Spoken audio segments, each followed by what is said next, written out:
guys, how are we doing? It is a Monday. I almost said it. It's not Friday, girl. Get your act together. I feel like it's been a hot moment since I've filmed. Maybe not. I don't know. It's been a couple weeks at least.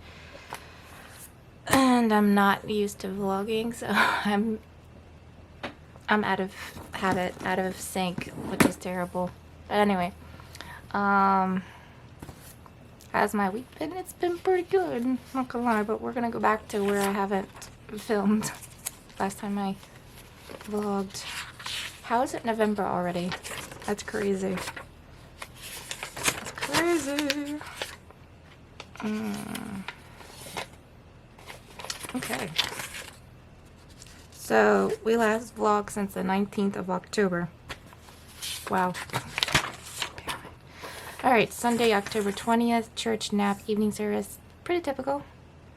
Nothing spectacular happened, really. I mean, occasionally it might happen, but yeah. Monday, October 21st, had off, had chores. My cousin came over, had fun with him. My brother and I, we all played cornhole outside. We tried, it was really nice, decently nice outside, like shorts and t-shirt weather. So, even though I started off wearing sweats and then I ended up putting shorts on because I was like cold. I was cold and then it got really hot. So, played games we played board games inside. Went to the little store, got some subs. I haven't had one of their subs in so long. I got a thing of ice cream too. Oh, so good. I think it was like, was it cheesecake? I don't know. It was something fruity in my type cup of tea. I think it was like cheesecake, but I'm not sure. But it was really good. And I also was able to get mom a gluten-free pizza down there. So I pretty much paid for everyone. Yeah, so Zachary pitched in as well. So it was a really good day. Yeah, it was really nice. Tuesday, October 22nd, worked at 4 houses. Wednesday, October 23rd, worked 2 houses. That day was odd. It was only like 2 houses. Could have came home. Couldn't because we had Dr. P, and yeah, it was just an odd day.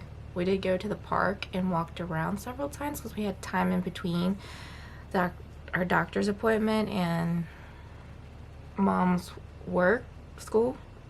going to the school. We also went to Fiesta Grande, our favorite place of all time.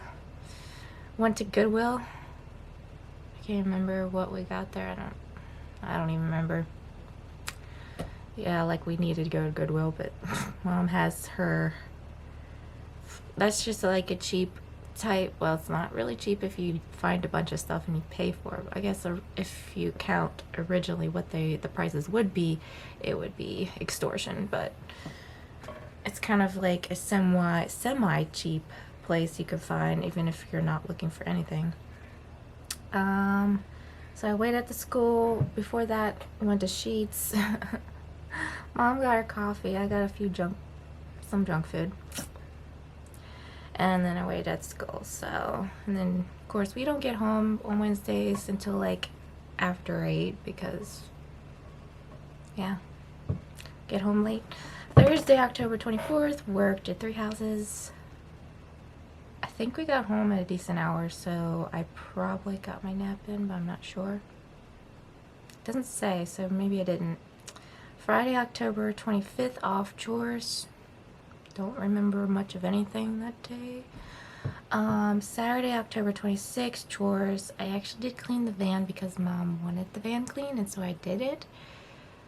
However, the van, I don't know. The windshield was very disappointing because I did the inside and out. I vacuumed, I cleaned, I sanitized, but the windshield, mom said it looked better, but for me it didn't look better. It had smears still, especially when the sun got onto it, and I was like, oh, that's disappointing, and the bug spats were still there. So for me it was disappointing because I cleaned it and it didn't really look clean. Everywhere else looked nice, like it looked really nice, but the windshield was just terrible. Sunday, October 27th, church, nap, evening service. We did find that was kind of an interesting day because we found out there was a screw in the tire of our van, and that was Bronzilla. I don't know what it is with our between the newer two vans, we've been having issues. So poor Rick had to go get a new tire. I think by Tuesday he was able to get one. The following, yeah, Tuesday. And thank goodness we didn't have to work on Tuesday, so it was that last week was our lean week. So Monday, October 28th, had off, chores, I had a nap. I started a puzzle recently. It's one of my newer, well, I say new, it was basically new, Friends one. And I ended up getting like all the edge pieces and some of the corners and some like areas that match up. This puzzle is hard, not gonna lie. It's 1,000 pieces, granted, but oh my gosh, it's quite difficult at times. So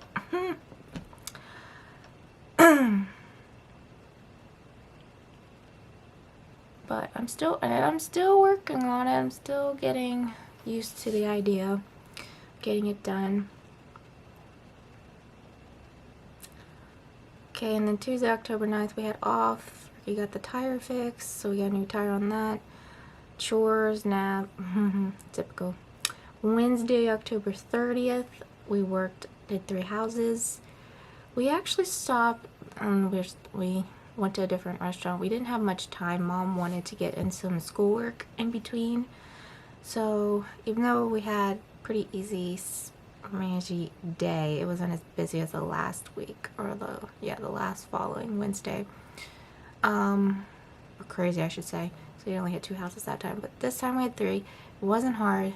Mom still had time. She wanted to stop at the school early to get some homework and stuff done, so that's what we did. And then that was like 3 hours I was in, 2.5 to 3 hours I was waiting. And then we went downtown. We walked downtown, which is crazy. I didn't think I would be doing that.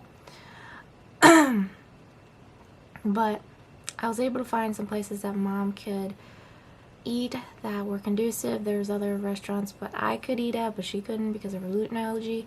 Found a place at what's called Bulls and Bear. Interesting. It wasn't as hopping. There was only a few other people there, so they were glad to see us.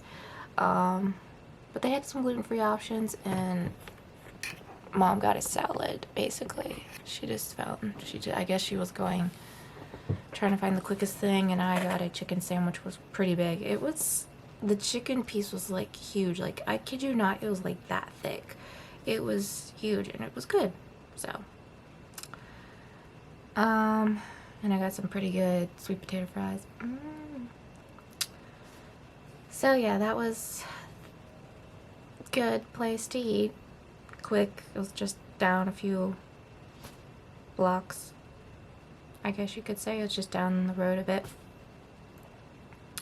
Had to cross a crosswalk area, but we were safe and we got through it. So just an interesting, I don't usually walk downtown of anything, so it's interesting to walk downtown Hagerstown.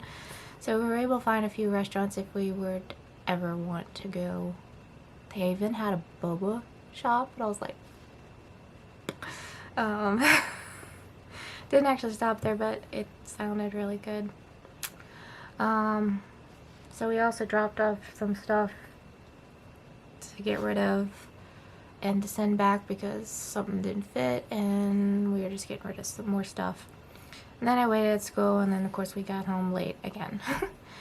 Thursday, October 31st, worked 3 houses, and we went to Sam's, bought a bunch of stuff, and some necessary and some unnecessary. Able to get some stuff for the church for donations, so, which always feels good to give back to the community. Friday, November 1st, had off chores. It was also my nephew's birthday, so happy birthday to him. He turned 4. Crazy. Had a nap. Also, that time of the month again. However, it hasn't been crazy, and I haven't felt terrible this round. So, it's been minimal. Saturday, November 2nd, I was tired that day, obviously. Nap. Did a puzzle. Typical.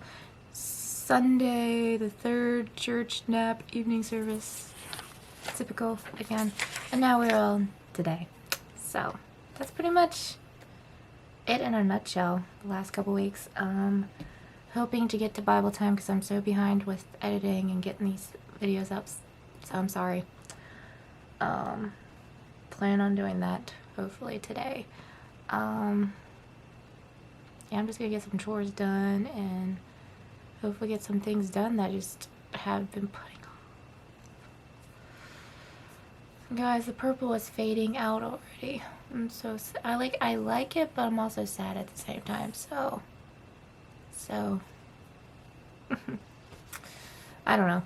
I probably will reapply it again because I'm trying to get rid of the box of color. I still have purple and I'm hoping to get rid of it this time around.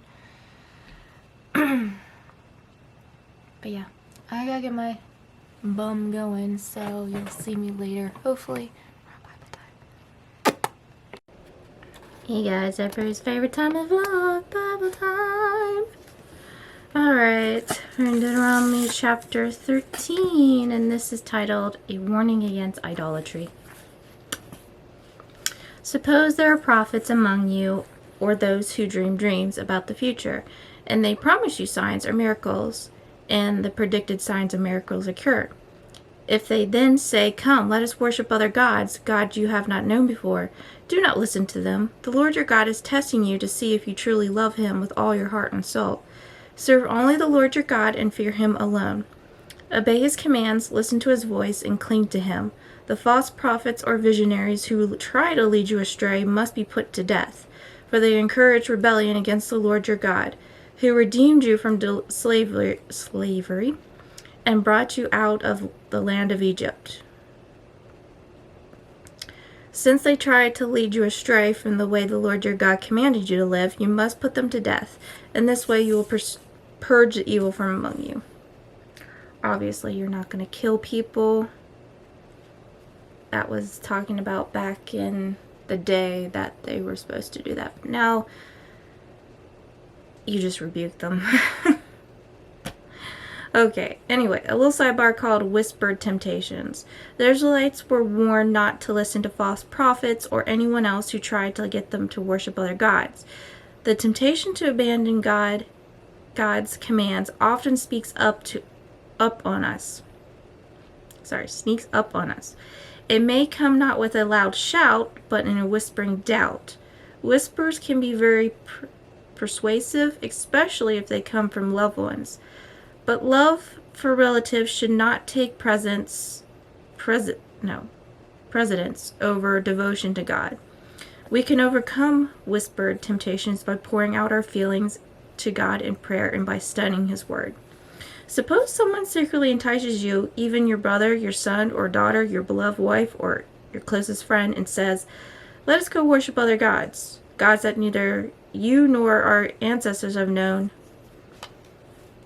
They might suggest that you can worship the gods of peoples who live nearby or who come from the ends of the earth. But do not give in or listen. Have no pity and do not spare or protect them. You must put them to death. Strike the first blow yourself, and then all the people must join in. Stone the guilty ones to death because they have tried to draw you away from the Lord your God, who rescued you from the land of Egypt, the place of slavery.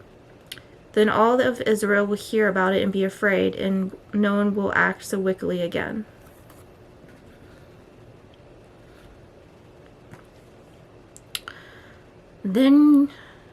When you begin living in the towns your Lord your God has given you, you may hear there are scoundrels among you who are leading their fellow citizens astray by saying, Let us go worship other gods, God you have not known before. In such cases, you must examine the facts carefully. If you find that the request is true and such a detestable act has been committed among you, you must attack that town and completely destroy all of its inhabitants as well as all of the livestock. Then you must pile all the plunder in the middle of the open square and burn it. Burn the entire town as a burnt offering to the Lord your God.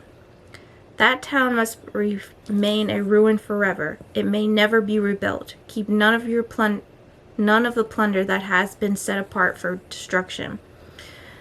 Then the Lord will turn from his fierce anger and be merciful to you. He will have compassion on you and make you a large nation, just as he swore to your ancestors.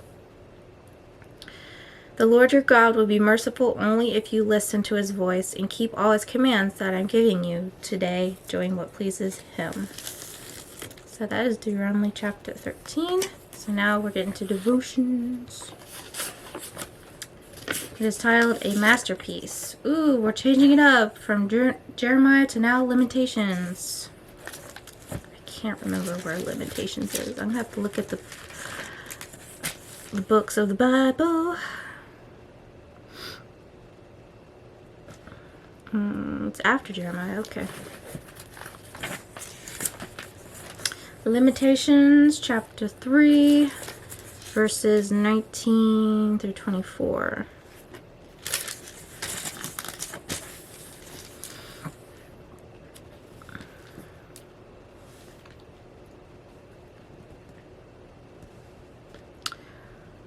The thought of my suffering and homelessness is bitter beyond words. I will not forget this awful time as I grieve over my loss. Yet I still dare to hope when I remember this. The faithful love of the Lord never ends. His mercies never cease. Great is his faithfulness. His mercies begin afresh every morning. I say to myself, the Lord is my inheritance, therefore I will hope in him. Theodore, oh goodness, Garakots, don't know how to say that, Raft of the Medusa in 1819. An absolute huge painting depicts the survivors of a French shipwreck of 1816. Only 15 of the original 150 people remained on the makeshift raft after 13 terrible days. Some resorted to cannibalism to stay alive. Oof. Rather than focus on those gory details, Rocket chose to highlight the dramatic moment they spot a ship on the horizon. The viewer is taken from deep despair to great hope in one image. Like Gurkalt's painting, Lamentations is a highly structured, artistic depiction of a wartime disaster. The first 4 chapters are acrostic poems based on the Hebrew alphabet of 22 letters. Ancient Hebrew poetry often builds to a peak or summit in the center instead of the end. Notice that chapter 3, the longest and central, is where the theme of God's compassion enters. Because of the Lord's great love, we are not consumed, for his compassions never fail. Lamentations 3:22. Without denying the suffering, God's dramatic rescue becomes the focus. The ship, God's help, depicted by Grok, is just visible on the horizon. In the middle of the disaster, Jeremiah still praises God for his compassion and mercy. This should be your focus as well. In calamitous times, God's compassion is your present hope. Where do you need God's compassion to rescue you? Where do you need God's compassion to rescue you? I feel like it's an everyday thing, honestly. If I'm being quite honest, I think God needs, in my darkest moments in any day life, I think it's a constant thing that needs to be addressed, and knowing that he is right there beside me. So whether it's good times or bad times, I think God's constantly rescuing me and saying, here I am, I'm right there beside you, keep on going forward, you're gonna do this. You can do it. How has God brought you through difficult times in the past? He's got me through a lot of stuff. Through depression, through anxiety, through suicidal thoughts, through things that I just was confused by, hurt moments, people degrading me. Yeah, I've gotten through a lot, and I am grateful that he has gotten me through it. And through those moments of distraught and disparity, I've learned a lot to keep going forward and knowing he's right there beside me and he loves me no matter what. So I am hopeful, and I am going to keep on keeping on. Oh well, guys, we actually finished this entire book. So now we're going to start a new one. So I need to go find one. But anyway, I hope you guys enjoyed Bible time. And as always, keep on smiling. Stay positive. I love you guys. Jesus loves you. And you guys will see me next time in another vlog. So yeah, bye.